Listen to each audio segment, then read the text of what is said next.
So, welcome back. This is another week that we need to do what? This is another week that we need to proceed from where we stopped, because last week we did what we call an assignment, not an assignment per se, but we did a cut. And this cut, I'm yet to look at it. So I will mark the cut. And then after marking the cut, you will now be able to look at what you have gotten. Now, today we are looking at this particular topic, which is topic 5. And if time allows me, I will focus on topic 5 and topic 6. Reason being, this semester it's quite short. So the time that I get, I try as much as possible to maximize on that time. So today, I'm going to look at one of the PR activities, or one of the strategic PR activity, and it is called corporate social responsibility. So when you talk about corporate social responsibility is one of the strategic public relations activity. And in this particular activity, it is whereby the organization gives back to the community what it deserves. So what am I saying? I'm saying this, that suppose an organization like a bank, I'm not going to mention the name of the bank, an example like a bank, it has gone to the community, it has established itself, it has opened branches all over the country, and now it wants to give back to the community, because it's because of the community that this bank has been able to establish itself in various parts of the country. So the bank wants to give back to the community. How does it give back to the community? It gives back to the community maybe by ensuring that the infrastructure are well developed, that is road infrastructures, by ensuring that at least they build schools, if that particular area there are no schools, maybe by also doing what we call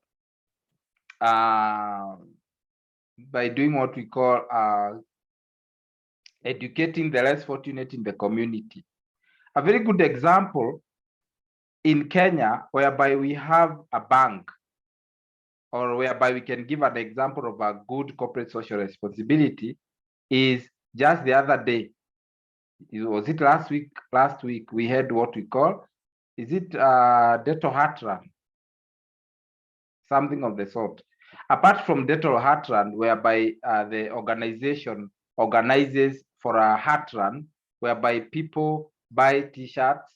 By buying a t-shirt, it means that you register for that particular marathon, and then that money that they collect is used actually to do, or to sponsor those people who are not able to do what, to have heart surgeries because of what we call financial burden. Maybe somebody had a heart problem, or people have heart problems and they need finances, but they don't have. So what they do is that organizations come together. Like, for example, the main sponsor is, say, for example, Deto, or the main sponsor is another organization. And then when a main sponsor is there are those that tries to create an affiliation. You'll find like the media is cropping in. You'll find, like, for example, another bank is cropping in. You'll find another NGO is cropping in. And the moment they create what we call an affiliation, they contribute. We just don't create an affiliation without contributing some money. Now, this money is used to help those people who are not able to do what, to go or to have a heart surgery successfully. So in other words, that is a corporate social responsibility. Another one that we can give an example is Equity Bank, Wings to Fly. You have seen them sponsoring girl child and even boys who actually acquired very good marks or very good grades, but they don't have school fees, or they don't have the capability of paying their fees to university or even to high school. Yeah, something of the sort. So this is known as corporate social responsibility. You are giving back to the community what it deserves. So then, the social responsibility of organizations, we can say that companies are not the state, and they are not the state, and they are not there to provide services and facilities which should properly be provided by welfare agencies and paid for out of taxation. But you're going to realize that companies are part of the society. The company that you see, whatever it is, whether it is a manufacturing company, product manufacturing company, or maybe service manufacturing company. Companies are part of the society, because once you start providing certain goods and services, you are benefiting that particular society. The society can as well say, we are not going to buy your products. So why are you existing there then? It's better that you close that particular company. Imagine, as we speak right now, Kenyans waamue ya kwamba hatutanunua your product. We are not going to buy product XYZ. Then that means that company will fall down, because already the society have refused you. Society wamekukataa. So companies are part of the society in which they operate, and they need to consider their corporate behaviors, the way you behave, as part of their role in the society. That's why you find that many organizations, they try as much as possible not to be in the bad light, because the moment you're in bad light, then the society is watching you. So the impact which businesses have in the community in which they operate come in different ways. Number one, it comes in, at the most basic level, the company fulfills the legal requirement laid upon it. So it pays all the taxes, it observes the laws, and deals fairly with what? Fairly with what we call the stakeholders. So the company, to build its corporate social responsibility, number one, it needs to fulfill the legal requirements. It needs to pay the taxes. It needs to observe the laws and details that they required, or that they are required to do what? To observe. At the second level, the company takes account of its reasonability as an organization and considers any negative effect that it may have. For example, what the potential effect of the company's existence. For example, we have seen some companies being closed down because of what?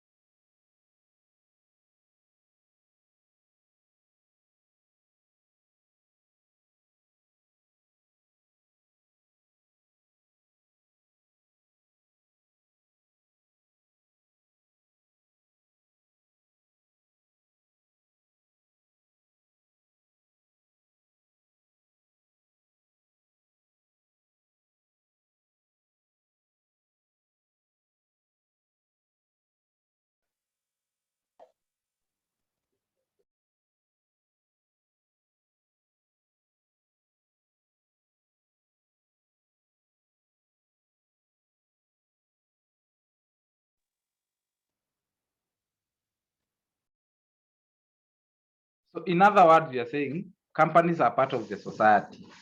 And level one, we have said that they need to fulfill the most basic things, like, for example, it needs to pay taxes and observe the law and deal fairly with its stakeholders. At level two, the company takes account of its responsibility as an organization and considers any negative effect that it may have. For example, if you are starting a company For example, you are starting a manufacturing company, or maybe a mabati rolling company, or maybe you are starting a hotel, or maybe you are starting an industry to manufacture chemicals, maybe fertilizers. You must put into consideration the effect of that company on who? On the society, and how you are going to deal with it. We have seen even in our news, there was a feature story that was featured sometimes back, so many, like 3 or 4 years back, by Citizen TV. And it was all about a company that was started somewhere in Ukambani. And this company was manufacturing what we call lead. And lead, we know very well, lead is a chemical. And lead, when it falls into the soil, it affects even the food that grows from the soil. It affects even the animal that eats the plantation.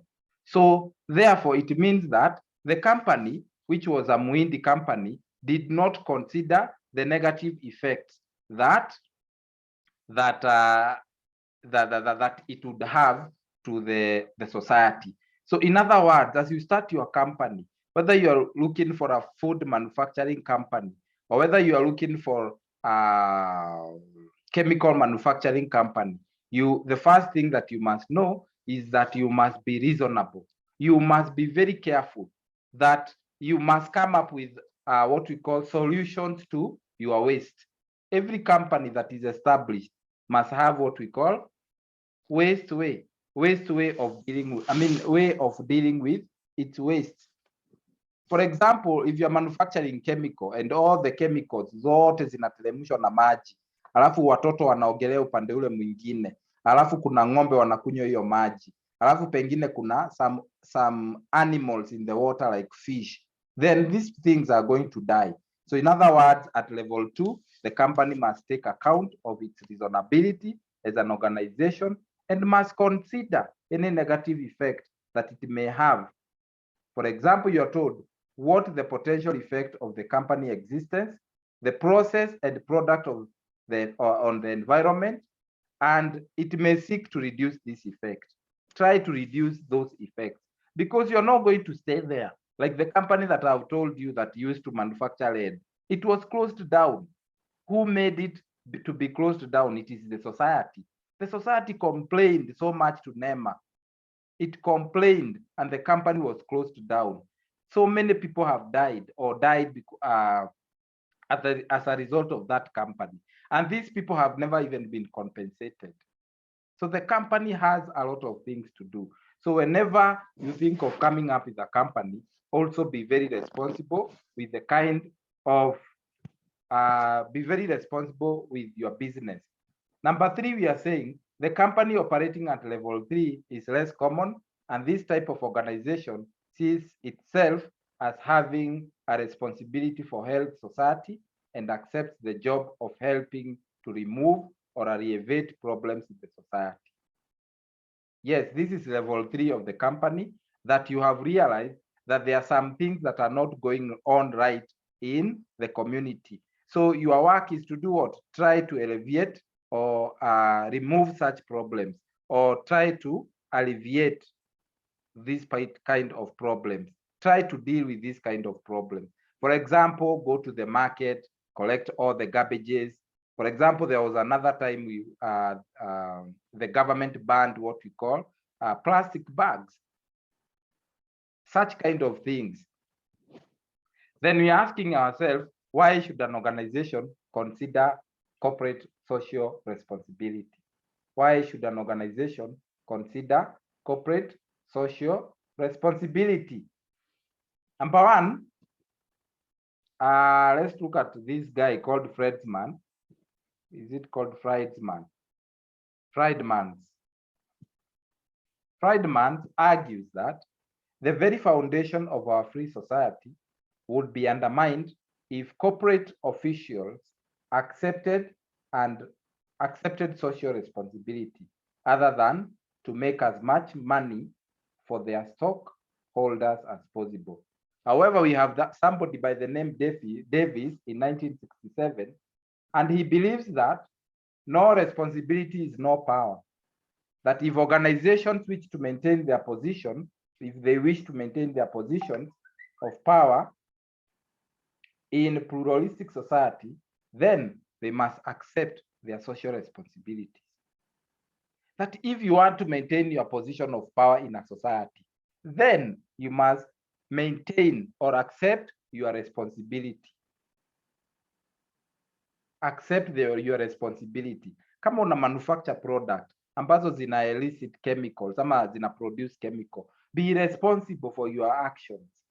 Be responsible for your actions. So why should an organization then consider CSR, or why should they engage themselves in CSR? Number one is what we call pluralism.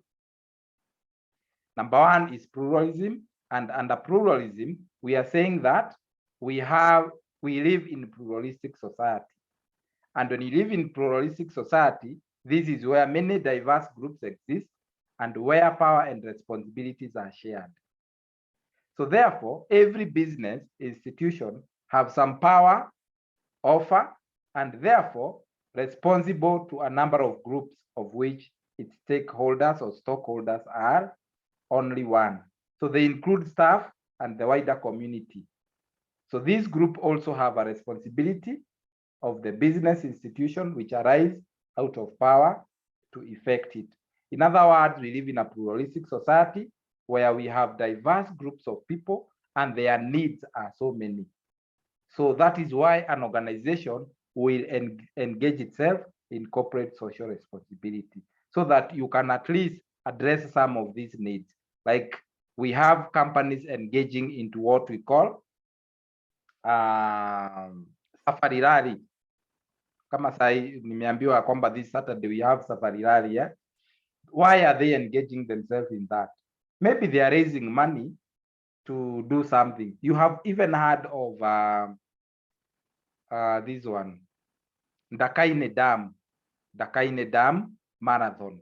Why do we have Dakaine Dam Marathon? I think it was to raise money so that they can be able to fence.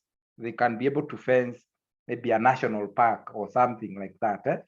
Then we also have other organizations, like you have heard of the Standard Chartered Marathon. They raise money. The Dental Heart Run, they raise money to help those people who are in need of operations, heart operations. Then another thing, why an organization will engage itself in what we call corporate social responsibility is reputation. It's reputation. They want to have a very good reputation.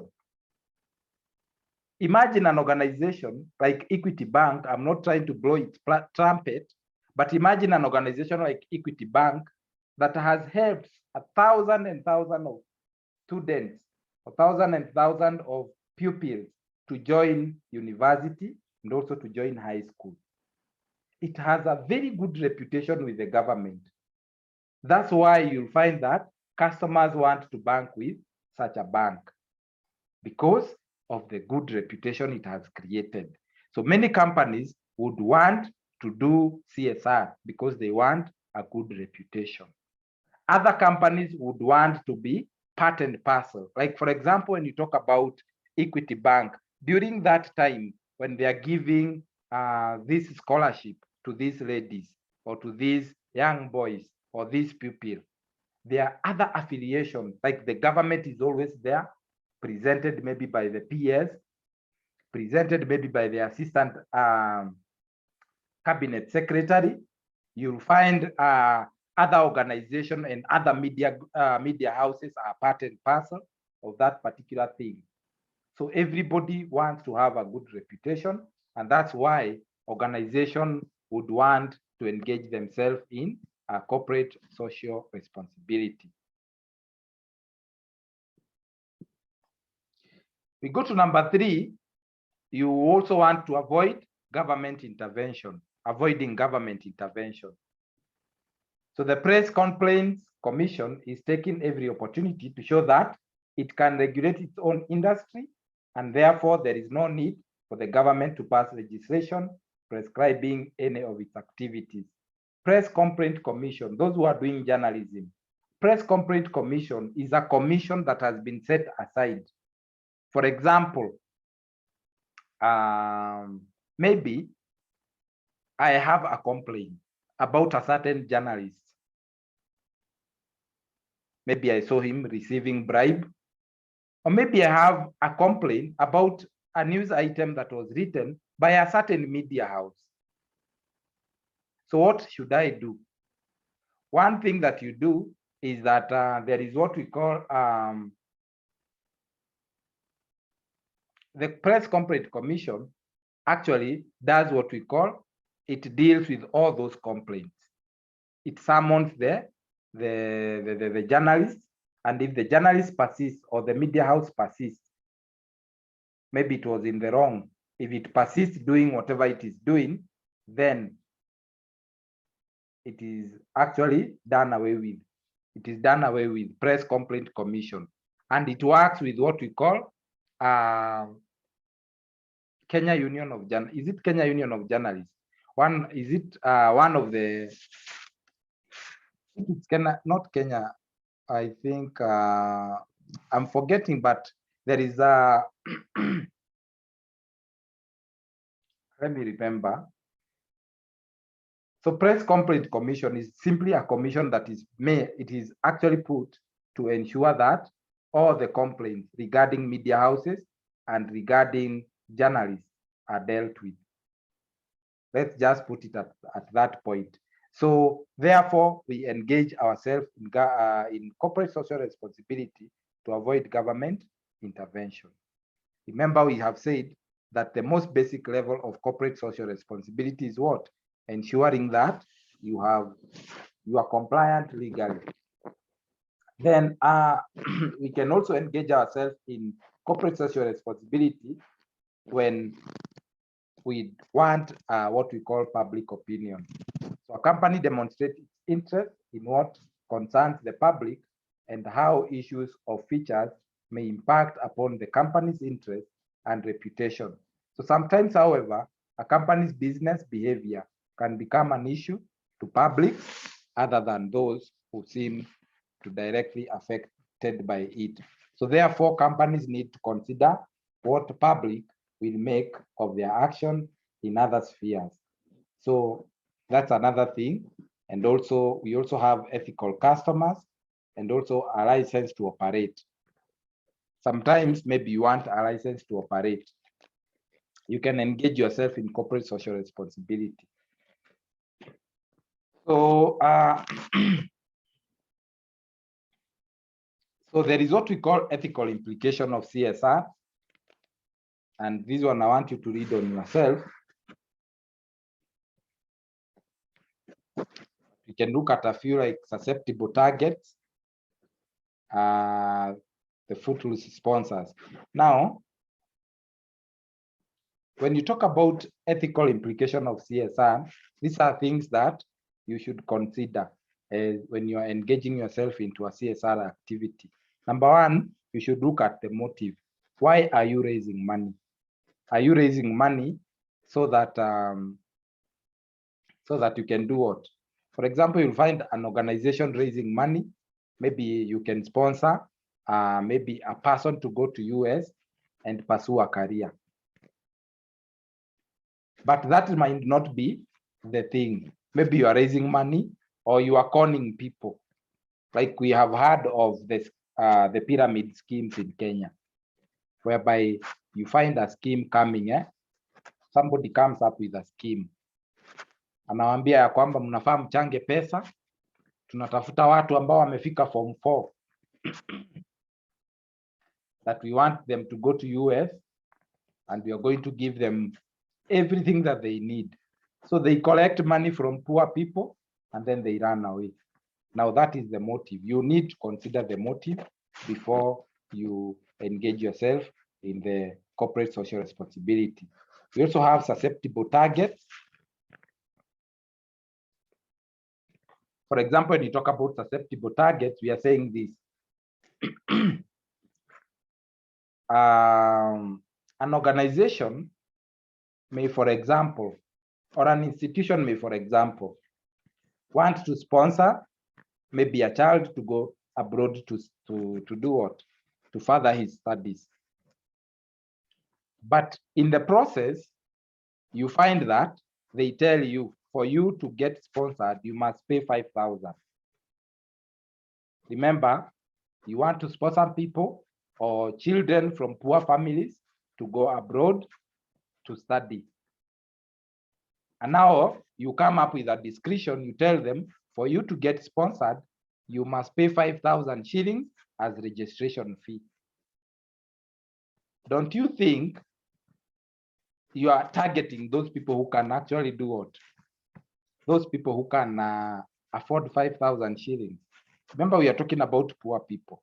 And here, you are telling them, for you to get or to be considered, you must pay 5,000. It simply means that those people who can actually get the 5,000, those one will be the first one to be considered. The poor family will never be considered, or a poor person will never be considered. That's what we mean by susceptible targets. You are targeting the poor, but you are targeting those poor people who can afford 5,000 shillings. Also, we also have what we call the footloose sponsors. Footloose sponsors, they do not have long-term, or they do not consider policies, and they take opportunities as they arise. So they create some ethical problems. Like, for example, when you decide to sponsor a student, maybe throughout their university, then in between unashindwa kutafuta pesa kusponsor wale wanafunzi. Uliwaanzia first year, second year, the third year and the fourth year. The sponsor is not able to do what? To provide finances to sponsor the students. Those ones, we call them footloose sponsors. There is also what we call favoritism and cherry picking. So in an organization, you should also think of favoritism and cherry picking. That's an ethical issue, whereby you find we are picking people from a certain region, especially in our developed nations. You find that mimi sitaki Wakisii waende, natafuta Wakikuyu ndio wataenda huko. That is favoritism and you are cherry picking. That is another thing that might crop up whenever you're engaging yourself in what we call a corporate social responsibility.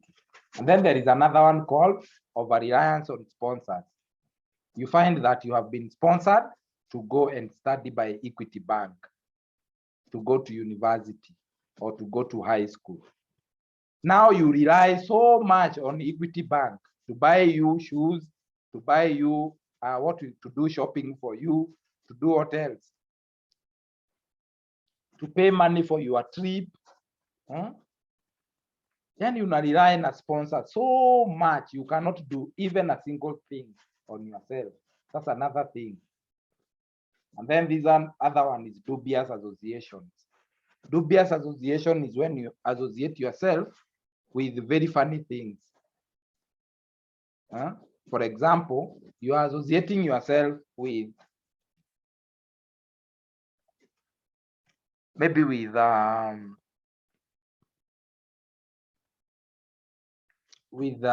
companies that are not okay. That are not okay, I mean companies that are not in terms of legal. These companies, kwanza kabisa, hawajafuata sheria. Secondly, you find that these companies, they are in dubious associations, whereby, for example, you might find that there is a school that has been built. I'm just giving an example. But the people who have built these schools, they are also involved in other deals. So shule ni ya kufunika tu, ama wamefungua kanisa. Kanisa ni ya kufunikia tu. But behind the church, they are doing other businesses like maybe drug trafficking, child trafficking, maybe weapon smuggling. But the church is just there to hide their evil things. Now that is, and then this particular church is there now to sponsor maybe their the community or church goers. Now this one is a dubious association. The church is there, but the people operating the church wamejificha nyuma ya kanisa. So they hide behind the church, and what they do is actually a very bad business. So this one is what we call dubious association. Then there is a summary there. Unless there is a question, I wish to move to the next topic, which I will move very fast. Kindly allow me to go and take some water. I'm not feeling well today, but nipatie tu dakika tu moja ni kunywe maji.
And then open the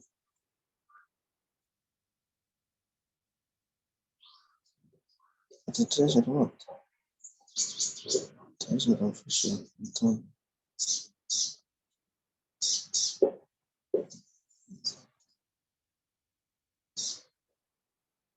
Iko 19 million. 18 million.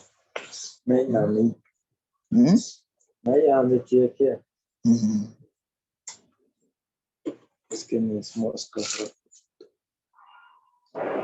So let's move to the next topic.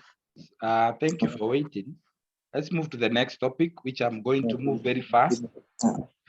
And huyo mwenye anapiga kelele, si unyamaze tu. Maliza kufunza, nitakuachia hii platform uongee na wanafunzi. That whose microphone is on, switch it off. Let me mute you. Huyo anaitwa Tua Mohamed. Amulanda Wangulu, hata wewe uko on. Let me mute you. So let's start at this. Let's start this particular topic. It is another thing, we call it. It's one of the strategic public relations, and it is known as the financial and investor PR. Now, we can start with the introduction. We can say this: that the company has to deal with all its stakeholders simultaneously. The company has to deal with all its stakeholders simultaneously. It can be very difficult to develop and deliver consistent message to several audiences, particularly if the PR function is not the responsibility of one department agencies that are also used to deal with issues and crisis management. So in financial markets, agencies are increasingly used to organize the communication aspect of its mergers and talks. So the main issues which communication strategies address are confidence, competition and competitors. Communication strategies draw on the expertise of PR agencies. Then we start with what we call the financial and investor PR. I will go very fast in this particular topic. It's just like I'm actually giving highlights on what is financial and investor PR and what it entails. Now, financial and investor PR is another public relations activity, a strategic public relations activity. And when you talk about financial and investor PR, we have institutions, organizations. We have organizations, we have institutions, both financial institutions and non-financial institutions. For example, talk about an institution like a microfinance. A microfinance would want, maybe for example, to attract investors, or maybe to attract what we call investors, or maybe to attract customers. One of the many ways that it does, I don't know whether you have bought, there are sometimes you buy a newspaper and you find a bank like Cooperative Bank of Kenya. They have published their financial statement there. And they are telling you that they have made, they are telling you their assets, it's worth maybe 2 billion or 10 billion. They are telling you that they made a profit of maybe 10.5 billion or maybe 20 billion.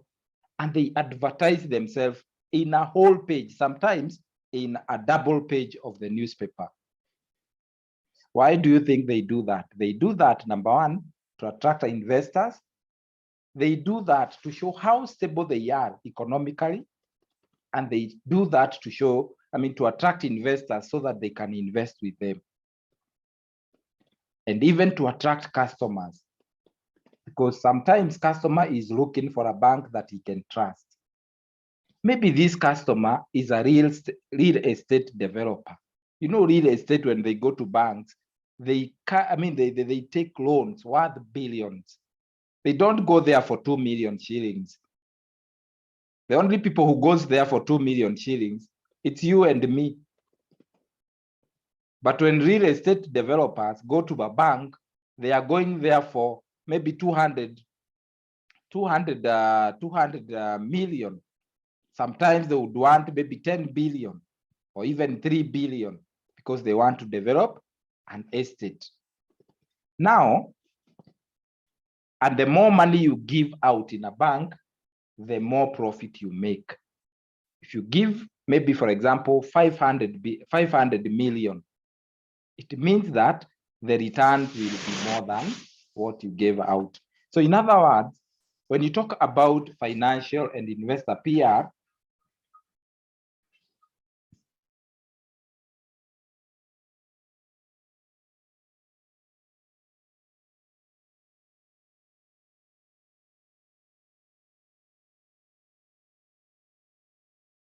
so in other words, when you talk about investor and financial and investor PR, it is simply the way, in terms of financial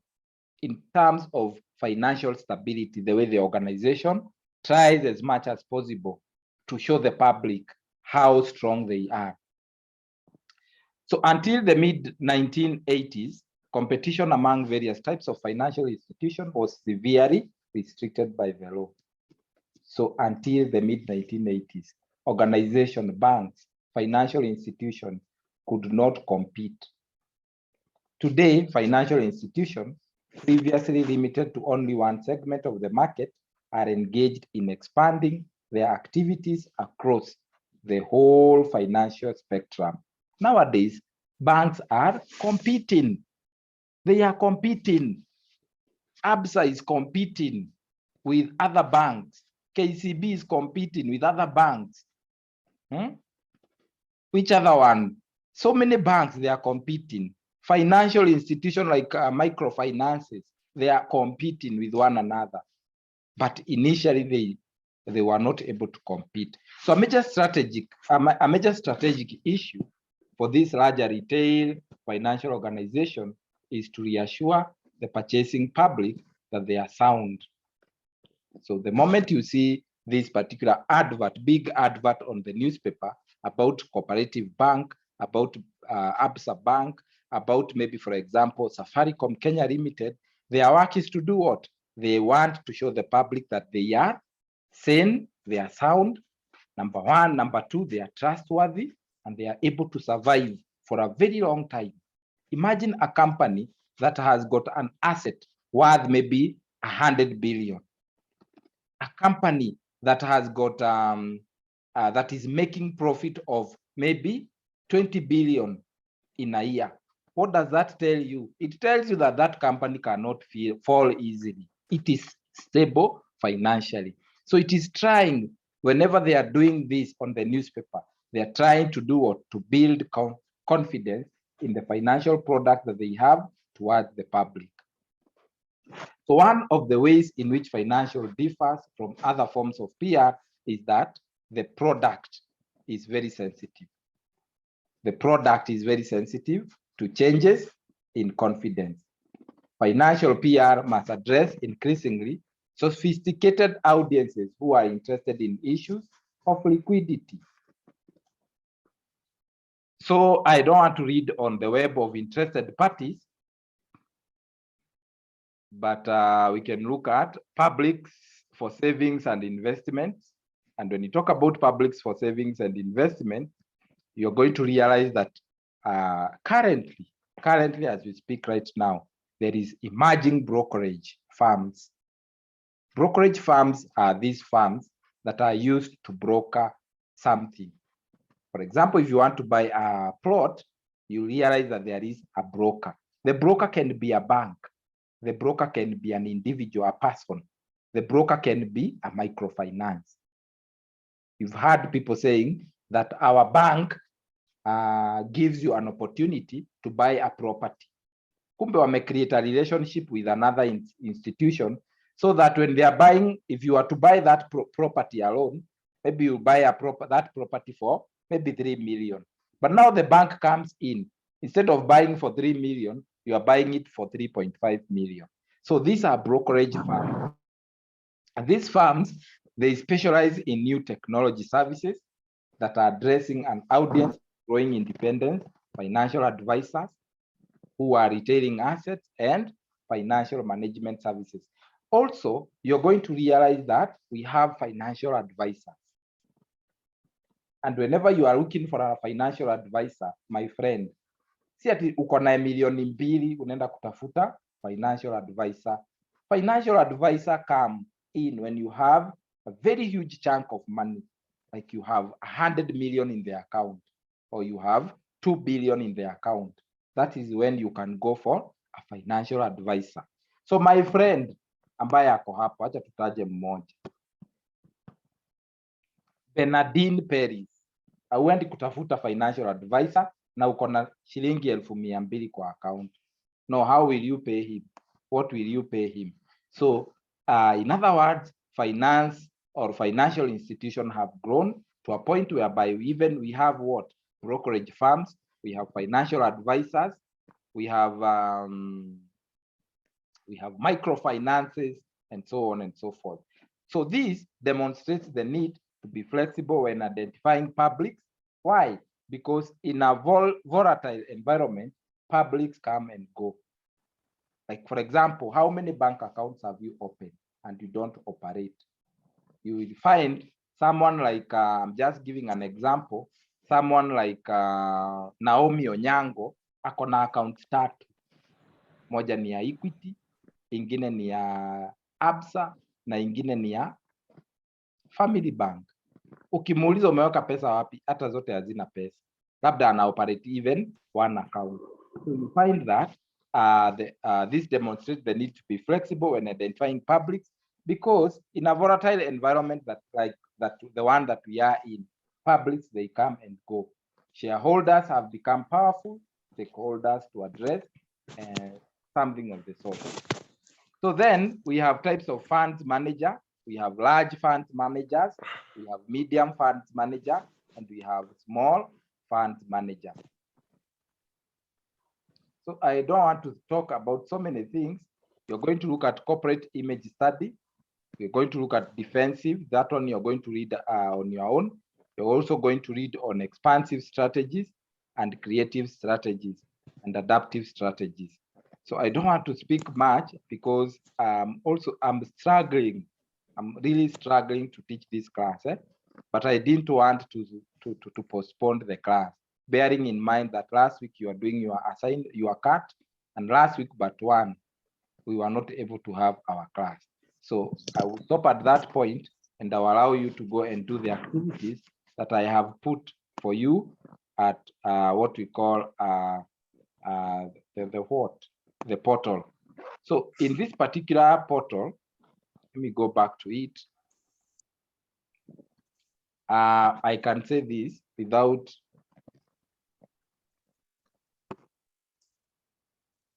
contradiction, that I have unleashed today's notes. Today's notes have already been unleashed. You can download those notes as we speak. Another thing is that, yeah, you can download those notes. Na kuna issue ambao tunafaa kudeal nayo ya register ya last week. So many people tried calling me last week, but I was in a meeting, I was in a training. I could not pick anybody's call. Those people were fond of writing things on WhatsApp. Me, I'm not a good person who can reply to WhatsApp messages. So if you are going through an urgent thing, kindly call. Then we have quiz 5. Today we are not going to have what we call discussion forum, but we are going to have quiz 5 and 6. That's why I'm stopping at this point, so that you have enough time to look at those quizzes. So any question? So let me give you the password. Excuse me, sir. Yes. Some of us are not able to sit for the CAT and the assignment one. I was asking if you can open for us the portal. That one, sifunguangi tu hivi hivi, my dear. Umesikia? Hiyo sifunguangi hivi hivi. There is a specific time that I will communicate about that. Okay, thank you. Awadha nganga, boy. Yes. Tumeelewana? Hiyo hatufunguangi hivi hivi. About those who missed the cut, that one I will communicate. So keep your ears on the ground so that you don't miss it a second time. Because if you miss it a second time, that one will now become, you are now notorious.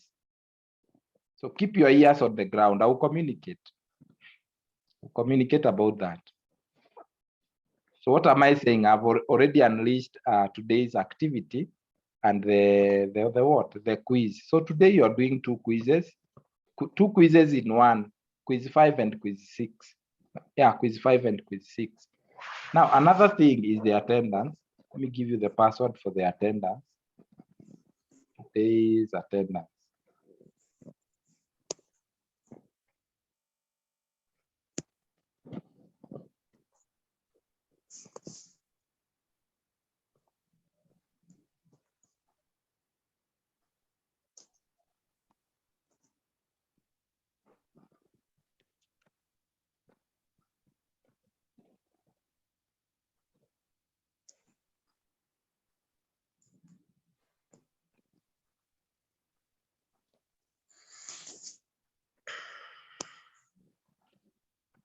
I've already shared it there on the chat section, and I want also to share it on the WhatsApp group.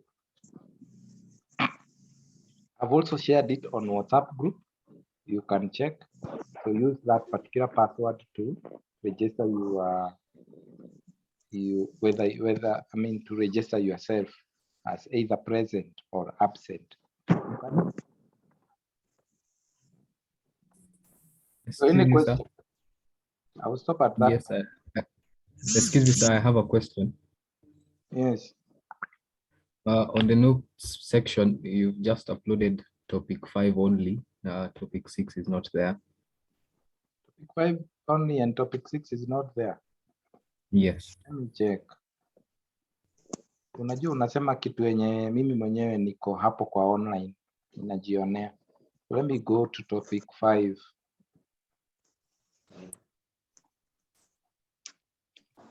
Kwani mse bado anaongea? Let me even share my screen, you see, so that we see who is on the wrong. I'm sharing my screen so that we prove who is on the wrong. I hope you can see my screen, young man. Umeona? Can you see my Yes. screen? Now I'm opening topic 5 and 6 notes. That's what I'm doing. So I am editing the settings.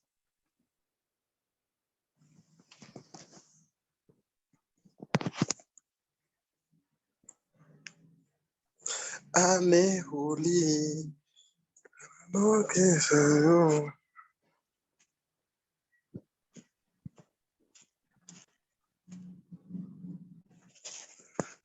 When you look at this, topic 5 and 6, I believe you can see it. It is still loading. Yes, I can still see it. Yeah, you can see we have topic 5 notes and topic 6 notes. Umeona? Okay, good. And Yes. ziko hapo. So I Sawa, will sawa. stop at that Because point. teacher, when you try to download, sorry, I'm saying when one tries to download in a download 2.5, okay. In a download what? 2 files. Yes, not with topic 6. But that is a folder. It's a folder that has got 2 files. So if you click on that folder, it should be in a position to open the files that are in the folder, and then you pick the file that you want. Okay. Thank you. Now there are those people who are asking about attendance for the last time. I can see from my end that there are people who took their attendance. So if there are people who took their attendance last time, then I don't think that I will do what? I'll open that attendance. Acha niwaonyeshe. Let me stop recording this.